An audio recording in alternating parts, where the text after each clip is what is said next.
সামরিক আইন জারির দায়ে দক্ষিণ কোরিয়ার প্রেসিডেন্ট ইয়ন সুক ইয়োল অভিশংসিত হলেও রাষ্ট্রীয় বাসভবনেই অবস্থান করছিলেন তিনি। তার বিরুদ্ধে ফৌজদারি মামলায় তদন্ত চলছে। চলতি মাসের শুরুর দিকে কয়েক ঘন্টার অভিযান চালিয়েও তাকে গ্রেপ্তার করতে পারেননি তদন্তকারী কর্মকর্তারা। ইয়োলের নিরাপত্তা বাহিনীর বাধায় সেই অভিযান ব্যর্থ হয়। অবশেষে বুধবার স্থানীয় সময় সকাল 10:30টার দিকে ইয়োলের বিরুদ্ধে পরোয়ানা জারির পর তাকে গ্রেপ্তার করা হয়। দেশটির ইতিহাসে প্রথম কোনো প্রেসিডেন্ট গ্রেপ্তার হলেন। নিজের সরকারি বাসভবনে অভিযান চালিয়ে তাকে আটক করেন তদন্তকারী কর্মকর্তারা।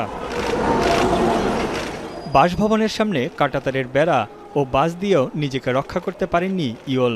পরে মই বেয়ে নিরাপত্তা বেষ্টনী পেরিয়ে বাড়ির ভেতরে প্রবেশ করেন তদন্ত কর্মকর্তারা। এ সময় তারা ইয়োলের সমর্থকদের বাধার মুখে পড়েন। কয়েক ঘন্টা ধরে চলে সংঘর্ষ। তাকে গ্রেপ্তারে 3000-এর বেশি পুলিশ তার বাসভবন ঘিরে রাখে। গ্রেপ্তারের পর কড়া নিরাপত্তার মধ্য দিয়ে ইয়োলকে বহনকারী একটি গাড়িবহর তার বাসভবন থেকে বের হয়। জিজ্ঞাসাবাদের জন্য তাকে রাজধানী সিউলের দক্ষিণাঞ্চলে দুর্নীতি তদন্ত অফিসে নেওয়া হয়। তাকে জিজ্ঞাসাবাদের জন্য সেখানে 48 ঘন্টা রাখা হবে। যদিও তাকে 20 দিনের জন্য আটক রাখার আবেদন করা হয়েছে। আবেদন প্রত্যাখ্যান হলে জিজ্ঞাসাবাদ শেষে তাকে মুক্তি দেওয়া হতে পারে।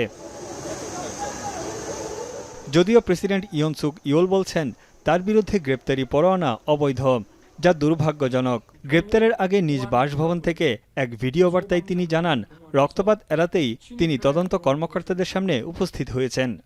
유혈 사태를 막기 위해서 일단 불법 수사이긴 하지만 공수처 출석에 এদিকে ইয়োলের গ্রেপ্তারের খবরে উল্লাসে ফেটে পড়েন বিরোধীরা।